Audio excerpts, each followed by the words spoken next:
وعلى آله وصحبه أجمعين أما بعد. أعوذ بالله من الشيطان الرجيم. بسم الله الرحمن الرحيم. ألم تر إلى الذين خرجوا من ديارهم وهم ألوف حذر الموت فقال لهم الله موتوا ثم أحياهم إن الله لذو فضل على الناس ولكن أكثر الناس لا يشكرون. فقاتلوا في سبيل الله واعلموا أن الله سميع عليم. من ذا الذي يقرض الله قرضا حسنا فيضاعفه له أضعافا كثيرا والله يقبض ويبسط وإليه ترجعون. സഹോദരന്മാരെ, നമ്മൾ സൂറത്തുൽ ബഖറയിലെ ആയത്തുകളുടെ കൂടെ യാത്ര ചെയ്യുകയായിരുന്നു, പഠിച്ചും ചിന്തിച്ചും. അതില് റമദാനിന്റെ സമയത്ത് ക്ലാസ് നിർത്തേണ്ടതില്ല എന്ന തീരുമാനത്തിൽ നമ്മൾ വെള്ളിയാഴ്ചയിലേക്ക് ക്ലാസ് മാറ്റിയെങ്കിലും അതത്ര കൃത്യമായി കൊണ്ടുപോകാൻ പറ്റിയില്ല. ഒന്ന് എൻ്റെ വീഴ്ചയാണ്. വീഴ്ച എന്ന് പറയുന്നില്ല, ഞാൻ സ്ഥലത്തില്ലാതെ പോയതാണ്. 2 ക്ലാസ്സുകള് ഞാൻ ദോഹയിൽ വെച്ച് തുടർന്നു. വീണ്ടും ഇപ്പൊ നാട്ടിലാണുള്ളത്. നാട്ടിൽ വെച്ച് ക്ലാസ് തുടരുകയാണ് ഇൻഷാ അല്ലാഹ്. നോമ്പും കഴിഞ്ഞു, പെരുന്നാളും കഴിഞ്ഞു.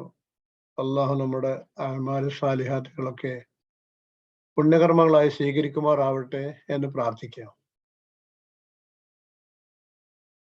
അതുപോലെ ജീവിതത്തിലെ വലിയൊരു ആഗ്രഹമാണ് എക്കാലത്തും ശുദ്ധ ഖുർആന്റെ പഠനം പൂർത്തീകരിക്കാനും മുന്നോട്ട് കൊണ്ടുപോകാനും സാധിക്കുക എന്നുള്ളത്. ആ ആഗ്രഹവും അള്ളാഹു പൂർത്തീകരിച്ച് പെരുമാറാവട്ടെ. നമ്മളിപ്പോ കുറച്ച് സമയമായിട്ട് ഏതാനും ആയത്തുകളിൽ കുടുംബജീവിതവും വിവാഹ ജീവിതവുമായി ബന്ധപ്പെട്ട നിയമങ്ങളെ പറ്റിയാണ് പറഞ്ഞുകൊണ്ടിരിക്കുന്നത്. അതിനു മുമ്പ് 216 ആയത്തില് കുത്തിബ അലൈക്കുമുൽ ഖിതാലു, അള്ളാഹുവിന്റെ മാർഗത്തിൽ യുദ്ധം ചെയ്യുക എന്നത് നിങ്ങൾക്ക് നിർബന്ധമാണ് എന്ന് അള്ളാഹു നമ്മളെ അറിയിച്ചു. അത് നിങ്ങൾക്ക് ഇഷ്ടമല്ല എന്നും പറഞ്ഞു. നിങ്ങൾ വെറുക്കുന്ന പലതും നിങ്ങൾക്ക് ഗുണകരമായി തീരും, നിങ്ങൾ ഇഷ്ടപ്പെടുന്ന പലതും നിങ്ങൾക്ക് ദോഷകരമായി തീരുകയും ചെയ്തേക്കാം. അള്ളാഹുവിനെ അത് അറിയൂ എന്നതിൻ്റെ കൂടെ വിശദീകരിക്കുകയും ചെയ്തു. എന്നിട്ട് അവസാനമായി പറഞ്ഞു വെച്ച വാക്ക്,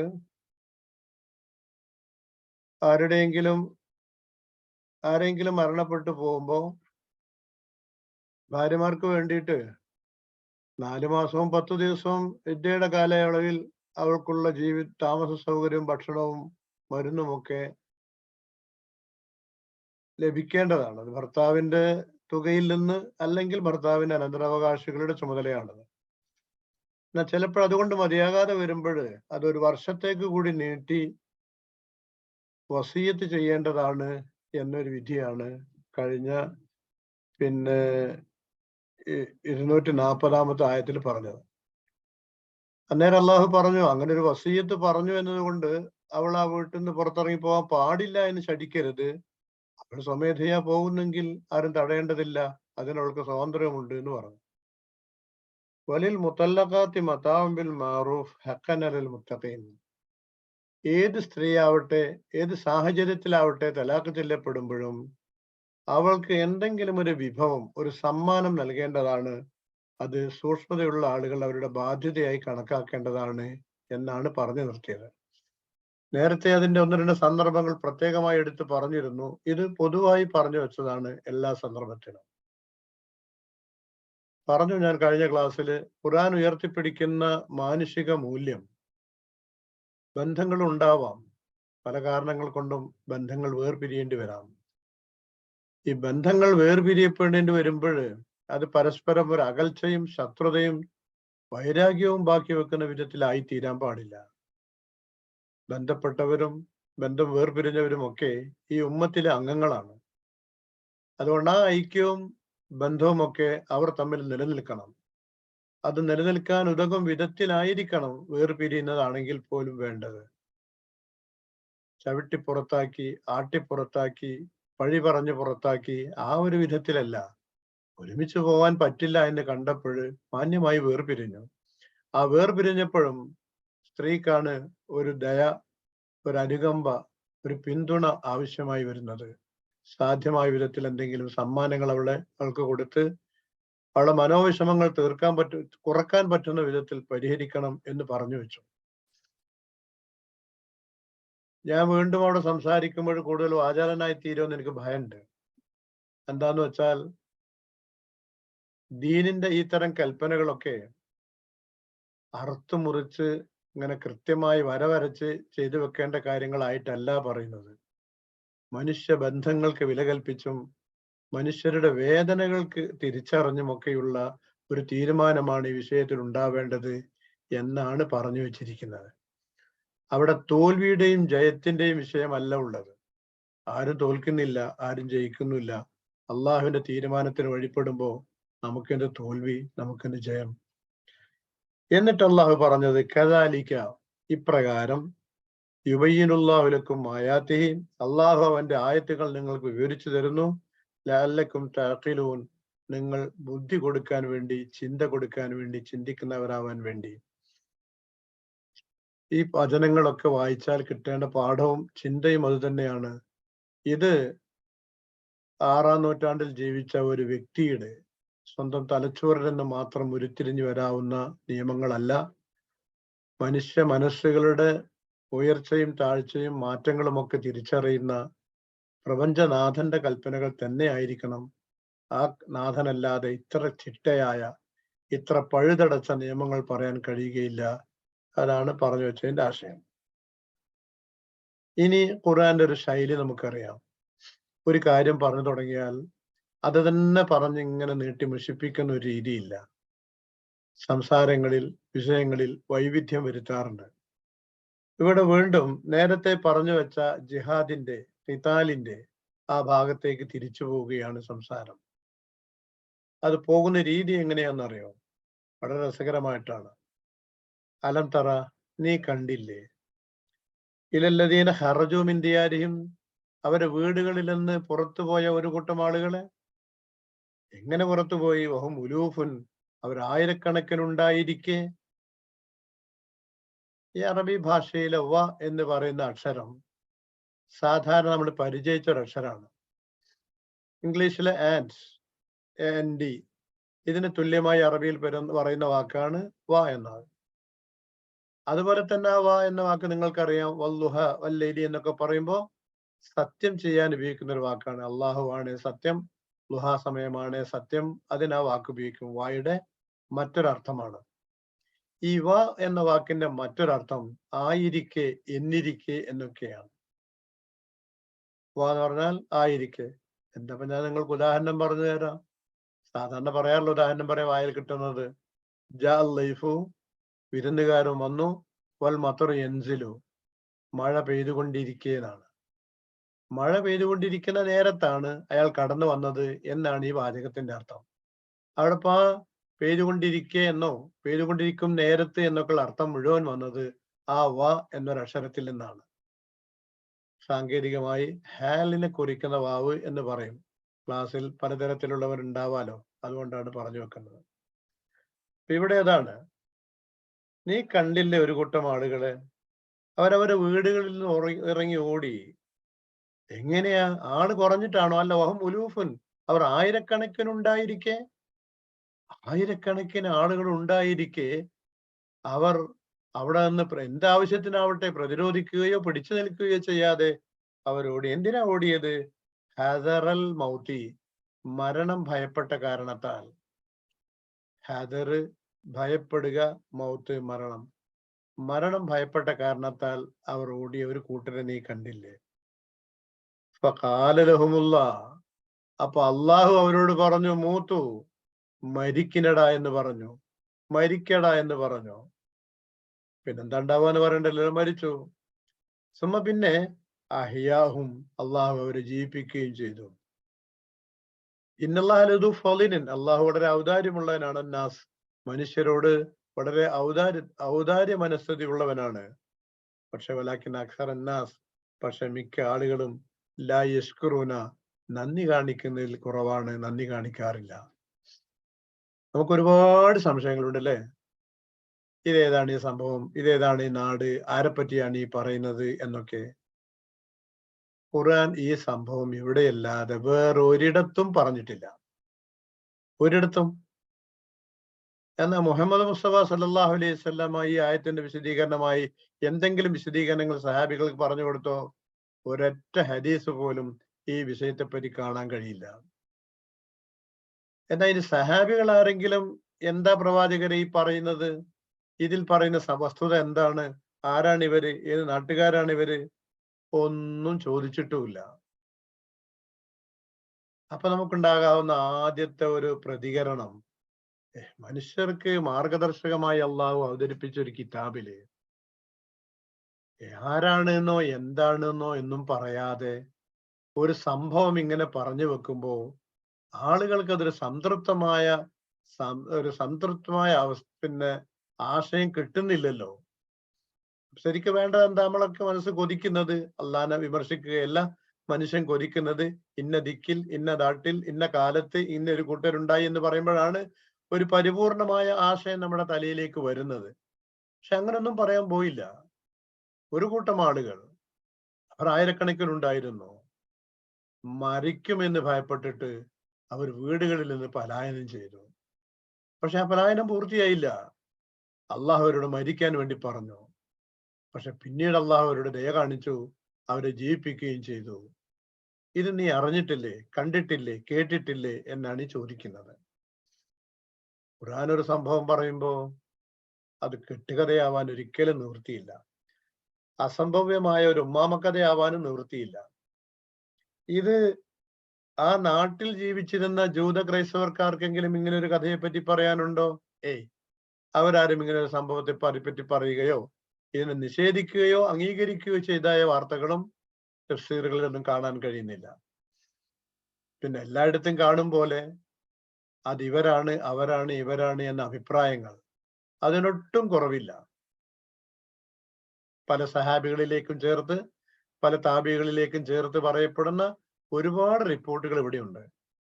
ഞാൻ ആ റിപ്പോർട്ടുകളൊക്കെ പറഞ്ഞിട്ട് എന്താക്കാന്? എനിക്കൊരു ഉറപ്പില്ല ആ കാര്യത്തിൽ. അമാനി മൗലവി ചൂണ്ടിക്കാണിച്ചതുപോലെ ആ റിപ്പോർട്ടുകൾക്ക് യാതൊരു അടിസ്ഥാനമില്ല എന്ന് പറഞ്ഞാൽ ആ റിപ്പോർട്ടുകളിൽ പറയപ്പെട്ടതാണ് ഈ സംഭവം എന്ന് ഉറപ്പിച്ചു പറയാൻ നമ്മുടെ പക്കൽ തെളിവൊന്നുമില്ല. പിന്നെ എന്തിനാണ് ഈ സാധ്യതകളുടെ പിന്നാലെ പോകുന്നത്? അപ്പൊ പിന്നെ അള്ളാഹു എന്താണ് ഉദ്ദേശിച്ചത്? ആര് എന്നറിയാതെ, ഏത് കാലഘട്ടം എന്നറിയാതെ, എന്തുകൊണ്ട് സംഭവിച്ചു എന്നറിയാതെ ഒരു സംഭവം, അതുപോലെ ഗുണപാഠത്തിന്? അതുപോലെ മതിയാവും. എന്താ കാര്യം? മരണഭയത്താൽ ഓടി എന്നാണ് പറയുന്നത്. മനുഷ്യർക്ക് മരണഭയം സാധാരണഗതിയിൽ ഉണ്ടാവുക ശത്രുക്കളുടെ അക്രമത്തെ തുടർന്നാണ് ഉണ്ടാവുക. ഇവിടെയും സാധ്യത അതിനാണ്. സാധ്യത കാരണം ഇനി പറയാൻ പോകുന്ന വിഷയങ്ങളും അതുപോലെ യുദ്ധം തുടങ്ങിയ വിഷയങ്ങളെ പറ്റിയാണ്. അതുകൊണ്ട് ശത്രുക്കൾ വന്ന് ആക്രമിക്കും എന്ന് ഭയപ്പെട്ടപ്പോൾ പ്രതിരോധത്തിന് ഒരുങ്ങേണ്ട ഒരു സമൂഹം പ്രതിരോധത്തിന് നിൽക്കാതെ ഭീരുക്കളായി വീടുകളിൽ നിന്ന് വിട്ടിറങ്ങി ഓടി. അത് നല്ല ഒരു എണ്ണമുണ്ടായിരുന്നു, വലിയൊരു ശക്തിയായിരുന്നു അവർ. ആയിരക്കണക്കിന് ആളുകൾ ഉണ്ടായിരുന്നു. എന്നിട്ടും അവർ പിടിച്ചു നിൽക്കാതെ, പ്രതിരോധിക്കാൻ മെനക്കെടാതെ ഓടിക്കളഞ്ഞു. അതേതായിരുന്നാലും വളരെ മോശമായ ഒരു സമ്പ്രദായമായി പോയി. അതല്ല, ചിലപ്പോ ഇങ്ങനെ ആയിക്കൂടെ? എങ്ങനെ? ഒരു വ്യാപകമായ ഒരു മാരി, ഒരു പകർച്ചവ്യാധി, ആ പകർച്ചവ്യാധി പിടിപെടുന്നു എന്ന് കേട്ടപ്പോൾ അതിൽ നിന്ന് രക്ഷപ്പെടാൻ വേണ്ടി ഓടിയതായിക്കൂടെ? ആവാൻ സാധ്യതയുണ്ട്. അങ്ങനെയും ചില ആളുകൾ, പൂർവികന്മാർ അഭിപ്രായം പറഞ്ഞിട്ടുണ്ട്.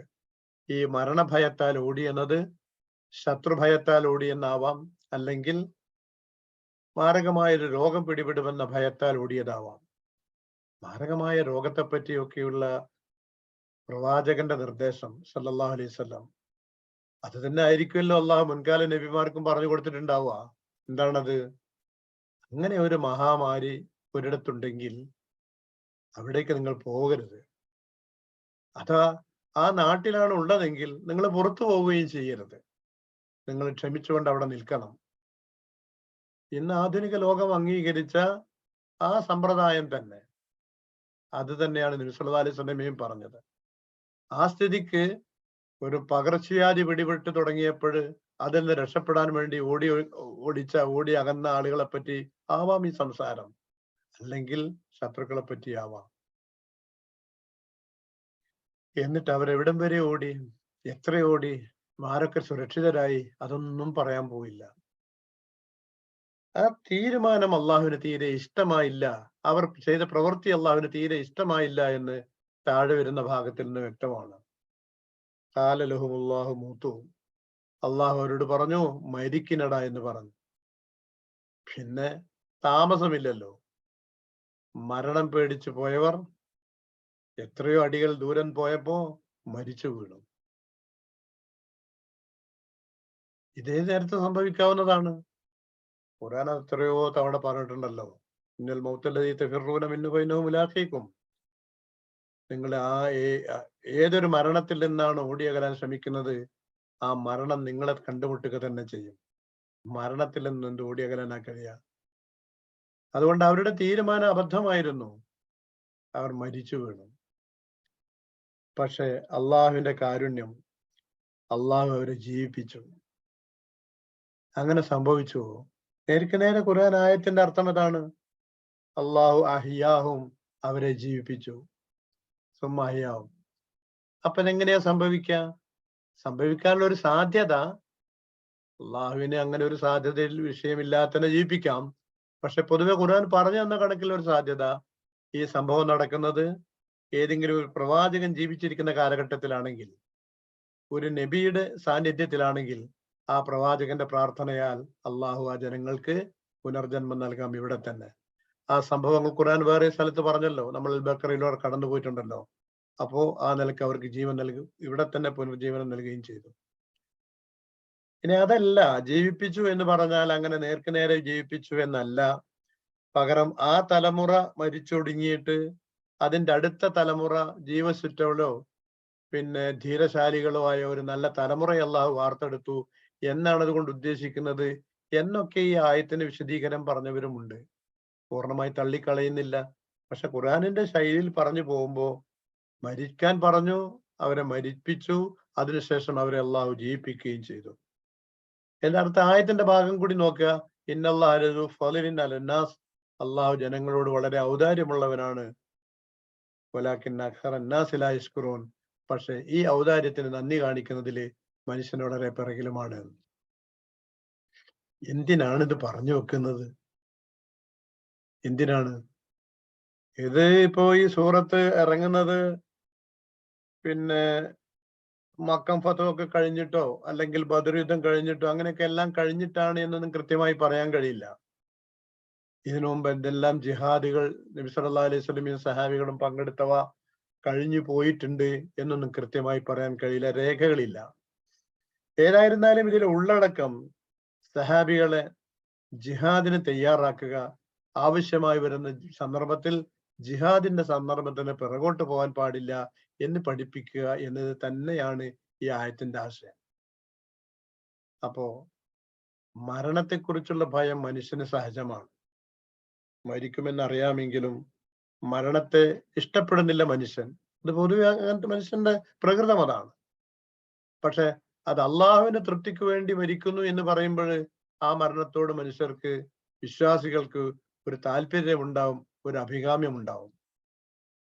ആ വിധത്തിൽ ഒരു അഭികാമ്യം ഉണ്ടാക്കുകയാണ് ഈ ആയത്ത് കൊണ്ട് ഉദ്ദേശിക്കുന്നത്.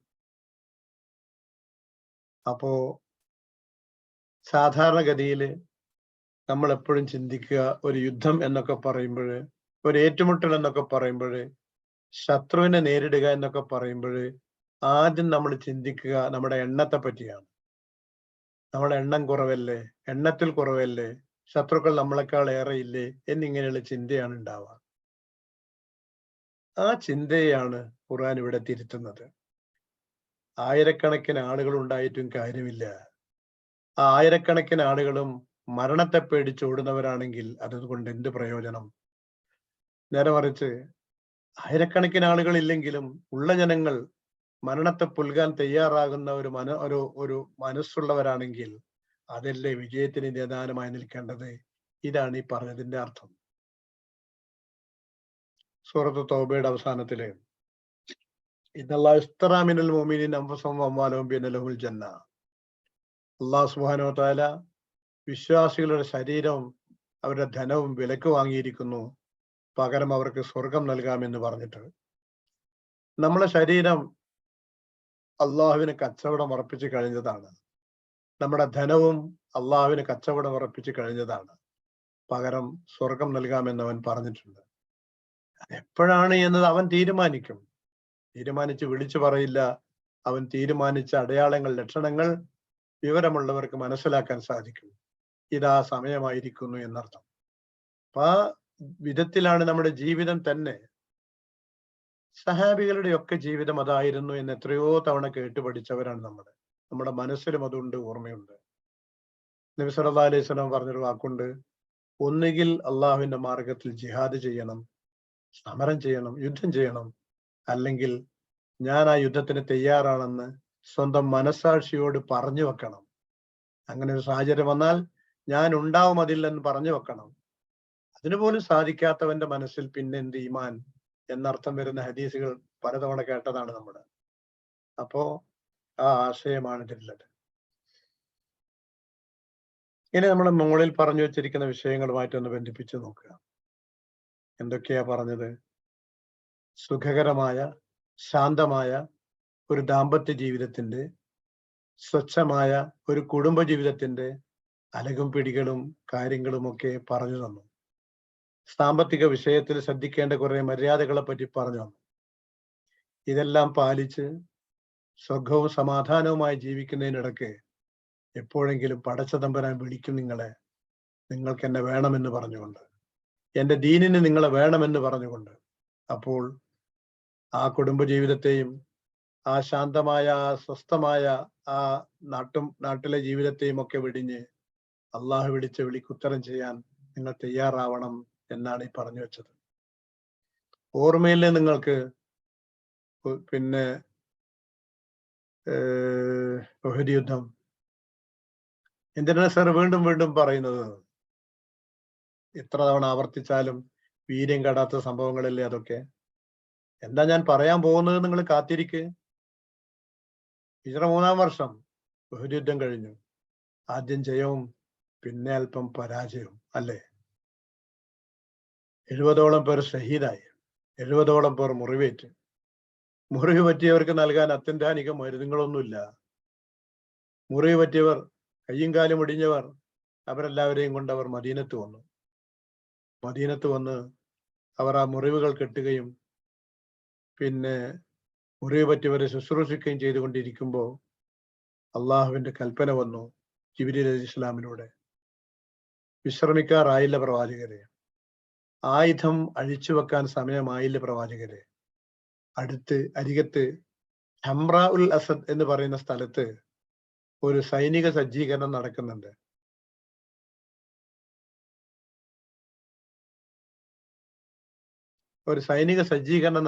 നിങ്ങൾക്കെതിരെ. അവർക്കെതിരെ കൂടി പ്രതിരോധിച്ചതിന് ശേഷം മാത്രം മതി പ്രവാചകരെ താങ്കളുടെ പടച്ചട്ട അഴിച്ചു വെക്കൽ. നബി സല്ലല്ലാഹു അലൈഹി വസല്ലം സഹാബികളോടൊക്കെ പറഞ്ഞു. അവർ ചോദിച്ചു, ഈ വിധത്തിൽ ഈ മുറിവേറ്റ ശരീരവുമായോ? എന്താ പ്രവാചകരെ നിങ്ങൾ ഈ പറയുന്ന? അള്ളാന്റെ കൽപ്പന.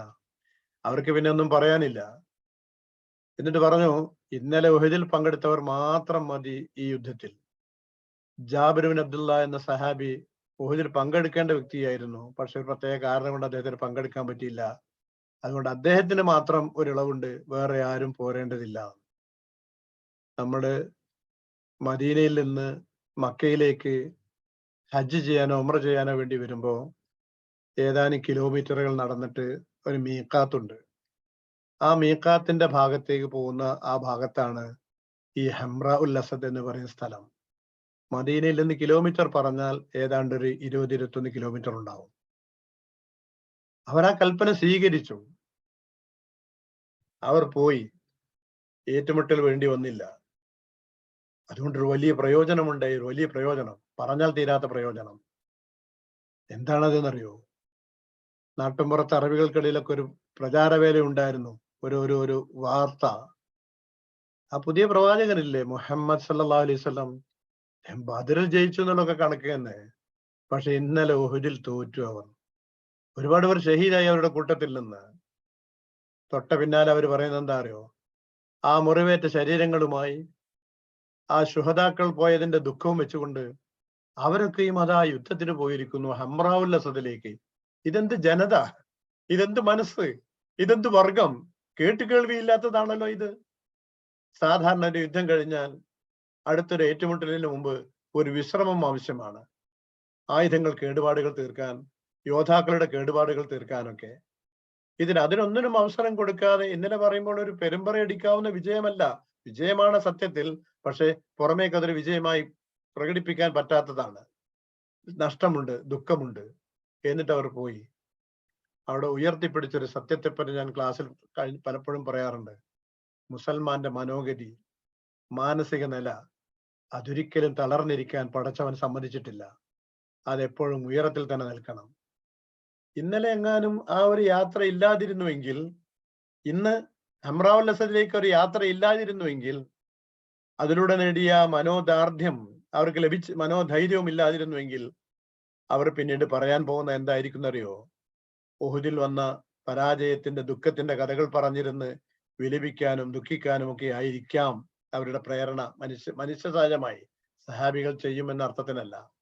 അതിനൊന്നിനും അവസരം കൊടുത്തില്ല. ഈ ഇതിനെ പറ്റി അവർ മനസ്സിലാക്കി. അള്ളാഹു കൂടെ ഉണ്ടെന്ന് മനസ്സിലാക്കി. നബി സല്ലല്ലാഹു അലൈഹി വസല്ലം അവരോടൊപ്പം ഉണ്ടെന്ന് അവർ മനസ്സിലാക്കി. നബിക്കും പരിക്കു പറ്റിയിരുന്നല്ലോ. പകരം തങ്ങളുടെ ഭാഗത്ത് വന്ന ഒരു വീഴ്ച, പ്രവാചകന്റെ കൽപ്പന സ്വീകരിക്കേണ്ട ഒരു സമയത്ത് ആ സ്വീകരിക്കുന്നതിൽ വന്ന വീഴ്ചയാണ് ഞങ്ങളുടെ എല്ലാ ദുഃഖത്തിന്റെയും കാരണമെന്ന് അവർ തിരിച്ചറിഞ്ഞു. ഒരു സൂറത്ത് ആൽ ഇംറാനിൽ ആയത്തുകൾ ഇറങ്ങി ആ വിഷയത്തെപ്പറ്റി വിശദീകരിച്ചുകൊണ്ട് ബോധത്തോടെ അവർ ഓതി, ഇനിയൊരിക്കലും ഇത് സംഭവിക്കുകയില്ല എന്ന അർത്ഥത്തിൽ. ആ വിധത്തിലുള്ള ഒരു ബോധം ഉണ്ടാക്കി തീർക്കുക, നിലനിർത്തുക എന്നതാണ് ഖുർആൻ പഠിപ്പിക്കുന്ന പാഠം.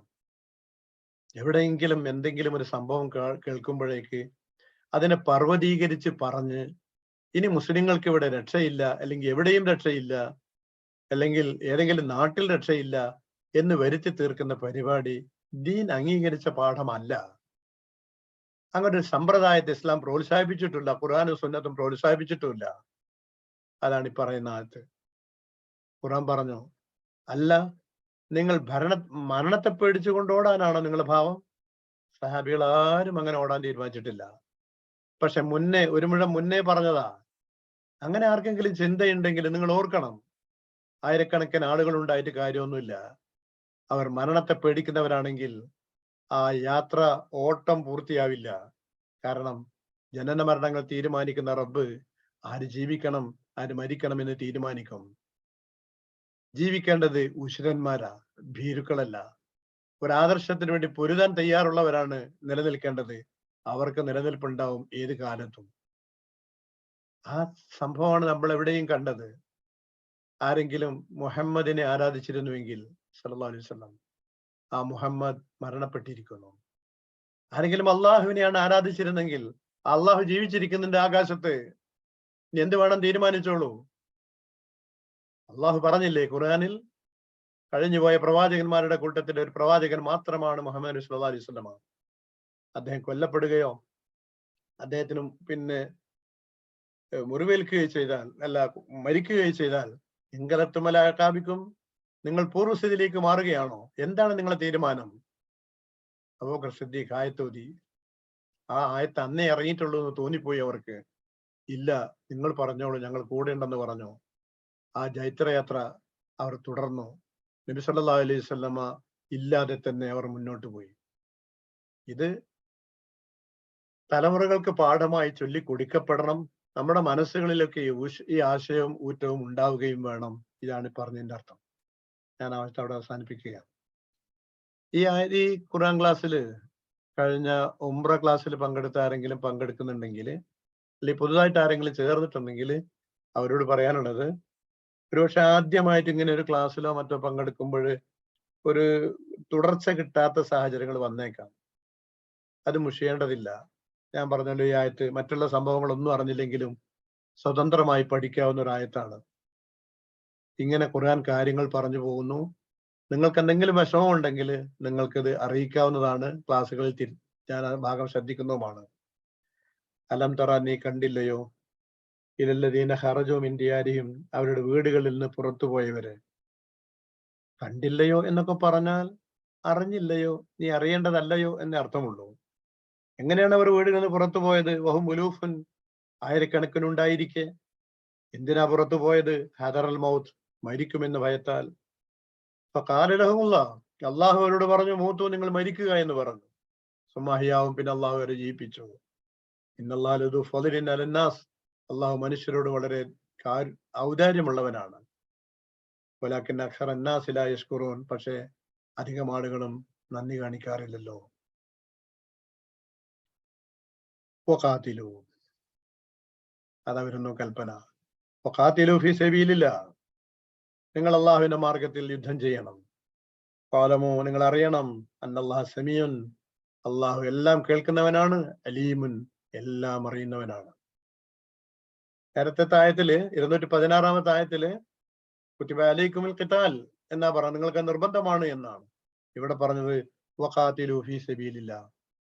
ഇത് ഖുർആനിന്റെ മാനുഷിക വർണ്ണനകളോ കൽപ്പനകളോ ശാസനകളോ ശ്രദ്ധിക്കാതെ പോകുന്ന ഒരാൾ ഈ യുദ്ധം ചെയ്യണം, ഏറ്റുമുട്ടണം എന്ന് പറയുന്ന കൽപ്പന മാത്രം കേൾക്കാൻ ഇടവരുമ്പോൾ അയാൾക്കൊക്കെ ഉണ്ടായേക്കാവുന്ന സംശയമുണ്ട്. ഒരു ദൈവിക ഗ്രന്ഥം എങ്ങനെയാണ് ഈ മനുഷ്യരെ കൊല്ലണം എന്ന് പറയുന്നത്? മനുഷ്യനെ കൊല്ലാൻ പ്രേരിപ്പിക്കുന്നത് എങ്ങനെയാണ്? അതിന് ഒന്ന് പിറകോട്ട് നിൽക്കണം.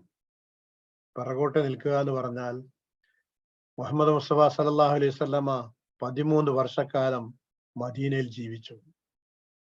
ഒരു ഏറ്റുമുട്ടലിന്റെ വാചകം പോലും, ഒരായത്ത് പോലും ഇറങ്ങിയില്ല. ഒരു അനുവാദം പോലും കൊടുത്തില്ല. അവർ ആണുങ്ങളായിരുന്നു, നേരത്തെ തന്നെ ഭീരുക്കളായിരുന്നില്ല. ആ സഹാബികൾ ഭീരുക്കളായിരുന്നില്ല. ഒരെതിരിടാനോ ഏറ്റുമുട്ടാനോ പ്രാപ്തരായിരുന്നു അവർ.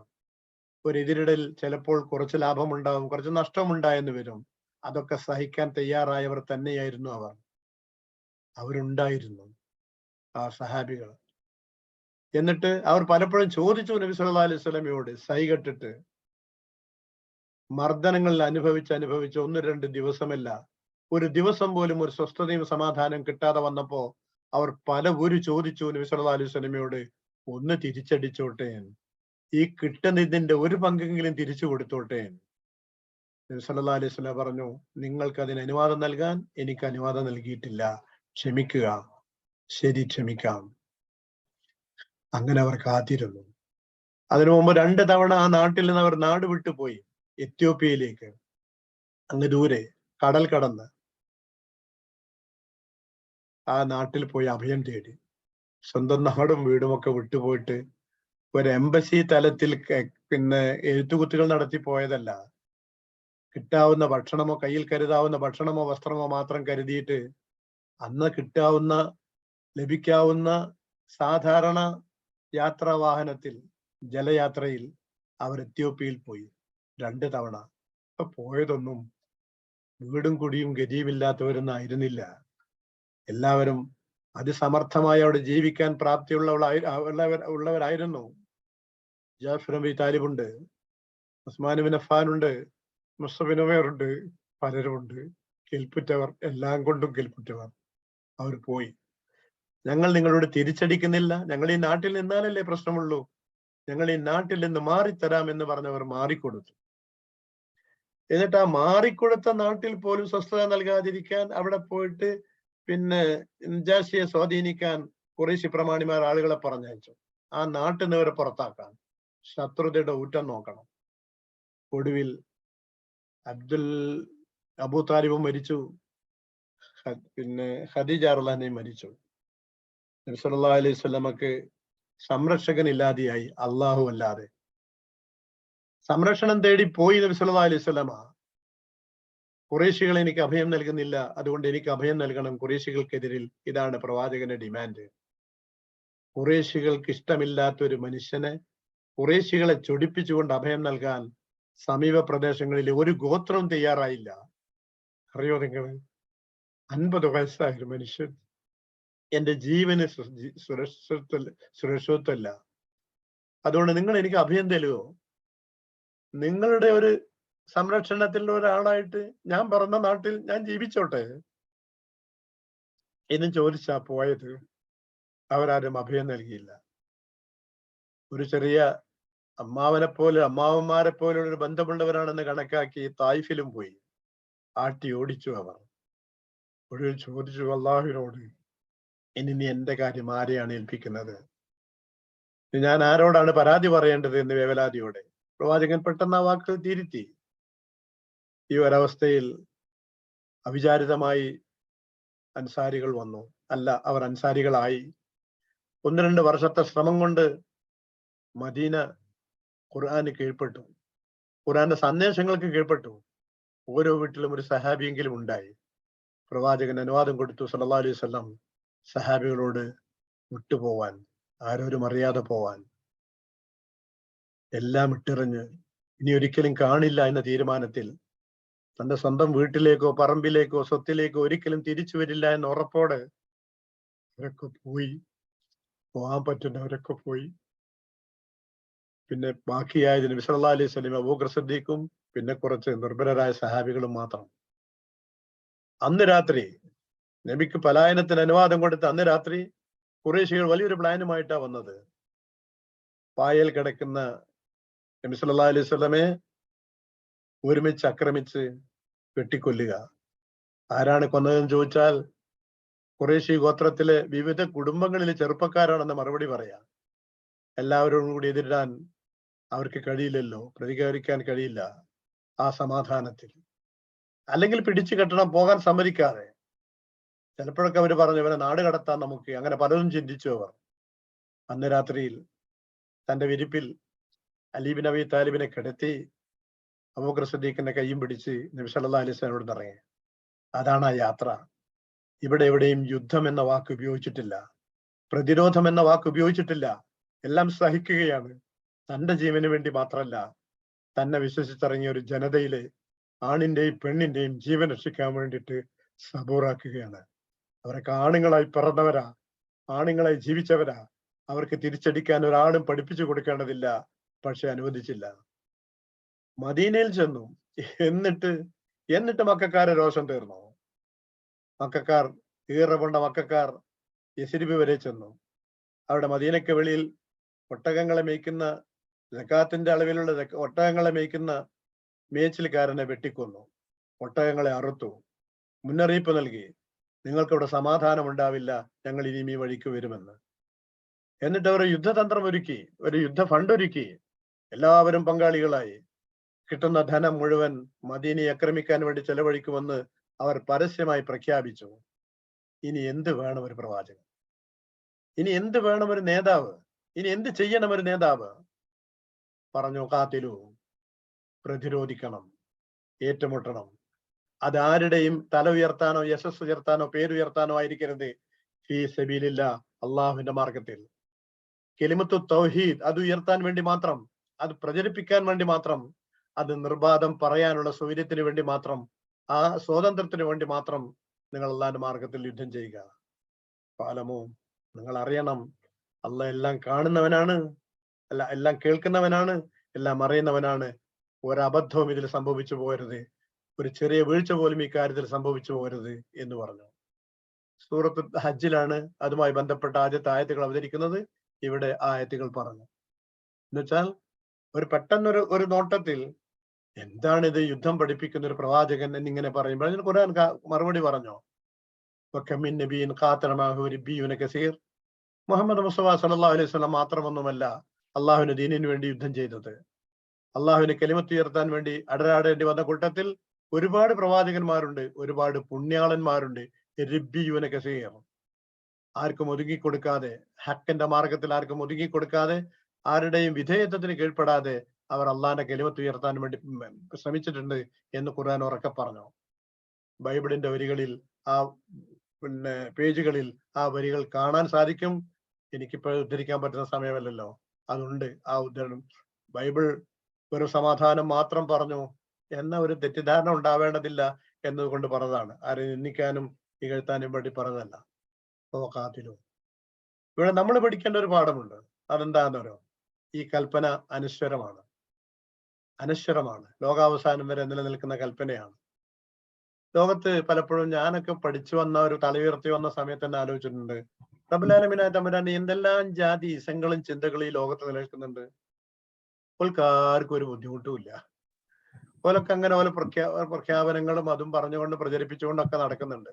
തീരെയില്ല എന്നല്ല. പക്ഷെ എവിടെ നോക്കിയാലും മുസ്ലിമായി ജീവിക്കാൻ മെനക്കെട്ട ഓന്റെ നേരെയുള്ള ഇറങ്ങുകളും മുസീബത്തും ഒക്കെ. ഇതെന്ത് ഇങ്ങനെ?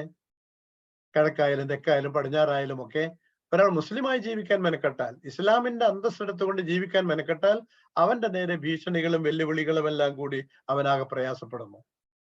എന്നാൽ ദൈവമില്ലെന്ന് പറയുന്നവന് ജീവിക്കാം, തുണി ഉടുക്കണമെന്ന് പറയുന്നതിന് ജീവിക്കാം, ലഹരി വസ്തുക്കൾ കൊണ്ടു നടക്കുന്നതിന് ജീവിക്കാം, എല്ലാവർക്കും ജീവിക്കാം, അവരെ തത്വങ്ങൾ പ്രചരിപ്പിക്കാം. ആർക്കും ആരോട് ഒരു പരാതിയില്ല, പരിഭവമില്ല. അവരൊക്കെ അവരുടെ ജീവിത മാർഗവുമായോ ആ ജീവിത ശൈലികളുമായോ മുന്നോട്ട് പോകുന്നു. ഒരു മനുഷ്യൻ പടച്ചോനെ പേടിച്ച് ജീവിച്ചാല്, 5 ഈമാൻ കാര്യങ്ങൾ അംഗീകരിച്ചാല് ഈ ലോകത്ത് ആർക്കാ എന്താ നഷ്ടം? ഒരു അത്ഭുതമാണ്.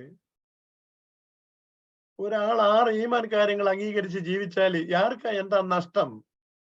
ഇസ്ലാം കാര്യങ്ങൾ അംഗീകരിച്ച് ജീവിച്ചാൽ, ഒരു സമൂഹം മുസ്ലിങ്ങൾ അങ്ങനെ ജീവിച്ചാൽ അത് മറ്റുള്ളവർക്ക് ഉപകാരപ്രദല്ലേ ആവുന്നുള്ളൂ, അല്ലേ?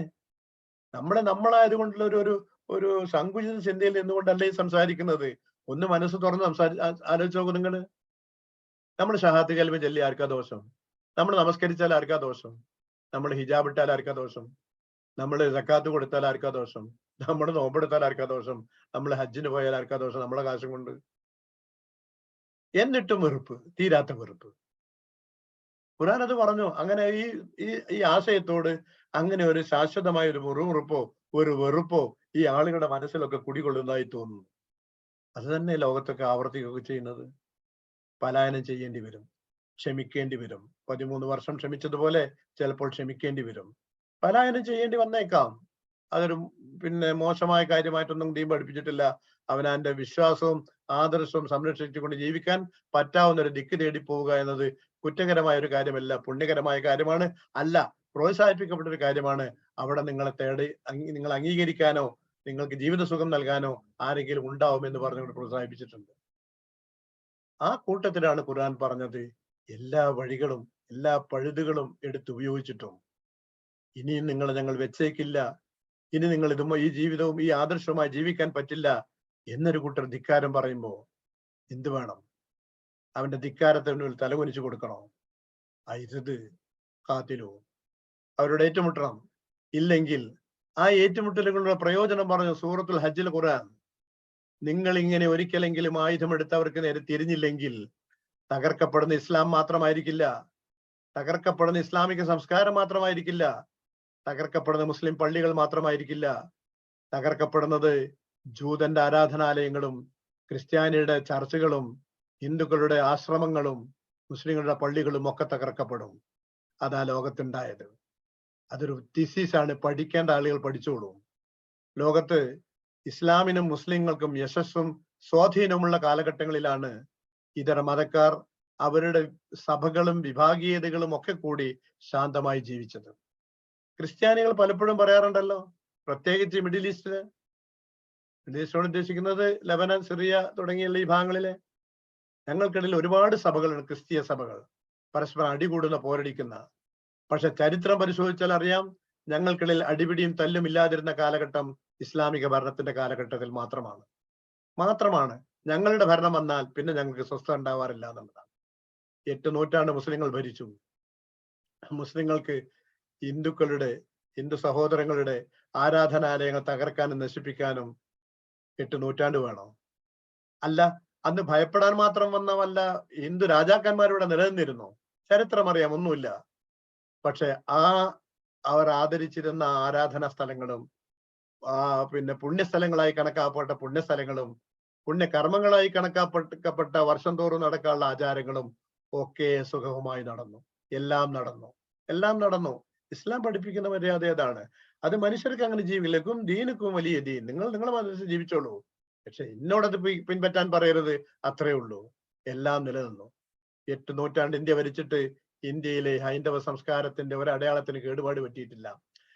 കൂട്ടത്തിൽ പറയട്ടെ, ചില മുസ്ലിം ഭരണാധികാരികൾ ചിലപ്പോൾ അന്യായമായ ചില അമ്പലങ്ങൾ തകർക്കുകയോ അല്ലെങ്കിൽ ധിക്കാരപരമായി വല്ലതും ചെയ്തിട്ടുണ്ടാവാം.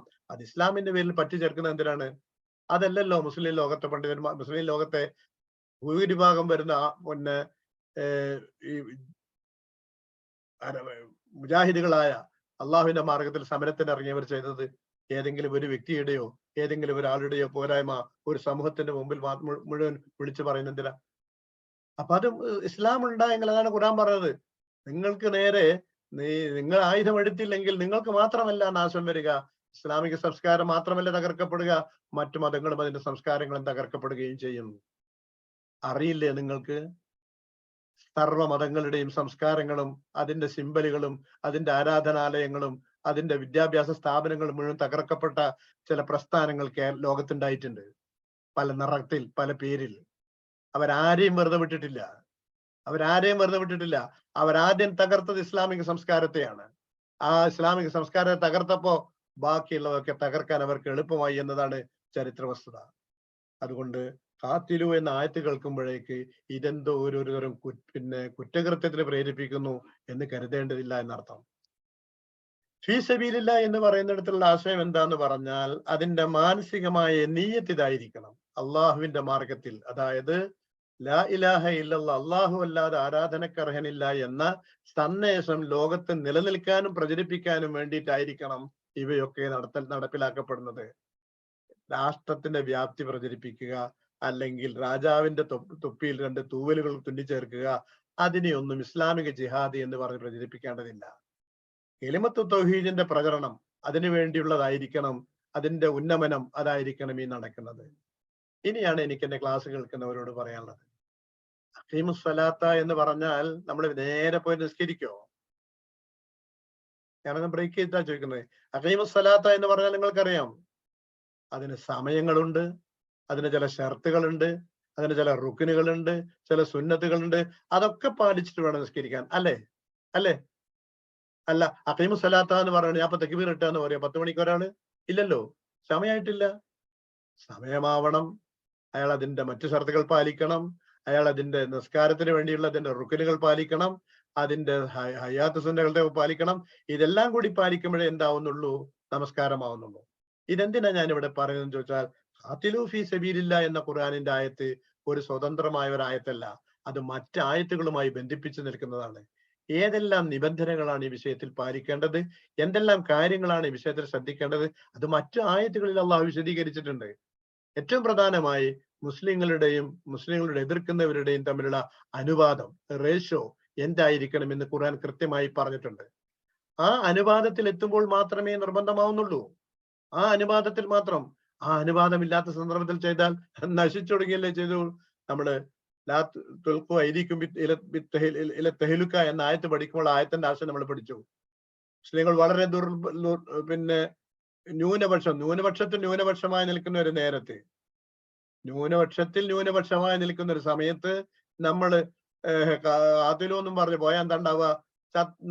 നശിപ്പിച്ചൊടുങ്ങും. അവിടെ അതല്ല പറഞ്ഞിരിക്കുന്നത്. ലാ തുൽഖു ബിഅയ്ദികും ഇല തഹ്ലുക, നിങ്ങളെ കൈകൾ നിങ്ങൾ നാശത്തിലിടരുത് എന്ന് പറഞ്ഞത് പ്രതിരോധിക്കാൻ ഉള്ള പ്രാപ്തിയും ശേഷിയുമുള്ള സന്ദർഭത്തിൽ മാത്രമേ അത് ചെയ്തുകൂടൂ എന്ന അർത്ഥത്തിനാണ് എന്ന് ആ ആയത്തിന്റെ വിശദീകരണത്തിൽ പറഞ്ഞു വെച്ചിട്ടുണ്ട്. ആ ആയത്ത് സൂറത്തുൽ ബഖറയിൽ കടന്നുപോയതാ. ഞാൻ ഇവിടെ പറയുന്ന ഉദ്ദേശം, ഖാതിലു ഫീ സബീലില്ല എന്ന ആയത്തിന്റെ ആവേശം, അല്ലെങ്കിൽ മുസ്ലിം സമൂഹത്തിന് എവിടെയെങ്കിലും ഒക്കെ ഉണ്ടാകുന്ന പരാധീനതകളും അവരനുഭവിക്കേണ്ടി വന്ന മർദ്ദനങ്ങളും ഒക്കെ കേട്ടിട്ടുണ്ടാവുന്ന മാനസികമായ വിഷമം, അത് മുഴുവൻ ഖാതിലു ഫീ സബീലില്ല തുടങ്ങിയ ആയത്തുകൾക്ക് നേരെ നമ്മൾ അത് നടപ്പിലാക്കാൻ ശ്രമിക്കുമ്പോഴേ ഓർക്കണം, ഇതിന് മറ്റെന്തെല്ലാം നിബന്ധനകളുണ്ട്, മറ്റെല്ലാം ശുറൂത്തുകളുണ്ട്, മറ്റെന്തെല്ലാം അർക്കാനുകളുണ്ട്, മറ്റെല്ലാം സുനനുകളുണ്ട് ഈ വിഷയത്തിൽ. അവയെല്ലാം കൂടി ഒരുമിച്ച് ചേരുമ്പോൾ മാത്രമാണ് ഖാതിലു ഫീ സബീലില്ല എന്ന കൽപ്പന നടപ്പിലാക്കാൻ നാം ബാധ്യസ്ഥരാവേണ്ടത്. അല്ല, അതുള്ളപ്പോൾ മാത്രമേ ഇത് നടപ്പിലാക്കാൻ പാടുള്ളൂ താനും. ഇല്ലെങ്കിൽ ഉണ്ടാകുന്നത് സർവനാശമായിരിക്കും എന്നുകൂടി ശ്രദ്ധിക്കുക. ഞാനിത് പറയാൻ കാരണം, ഞാൻ നിങ്ങളോട് ഈ ആയത്തൊക്കെ പറഞ്ഞു തന്നു, ഈ ആയത്തിന്റെ ഉള്ളടക്കത്തിന്റെ ആശയവും പറഞ്ഞു തന്നു. നിങ്ങളെ മനസ്സിൽ ഈ ഒരു ആശയം കത്തി നിൽക്കുന്ന സമയത്തായിരിക്കും ആരെങ്കിലും നിങ്ങളെടുത്തിട്ടോ നിങ്ങളെ ക്ഷണിക്കുന്നത്, ഇതാ പടച്ചവൻ പറഞ്ഞതല്ലേ ഖാതിലു ഫീ സബീലില്ല, നീ വാടോ എന്ന് പറഞ്ഞുകൊണ്ട് നാട്ടിലേക്ക് കൂട്ടിക്കൊണ്ട്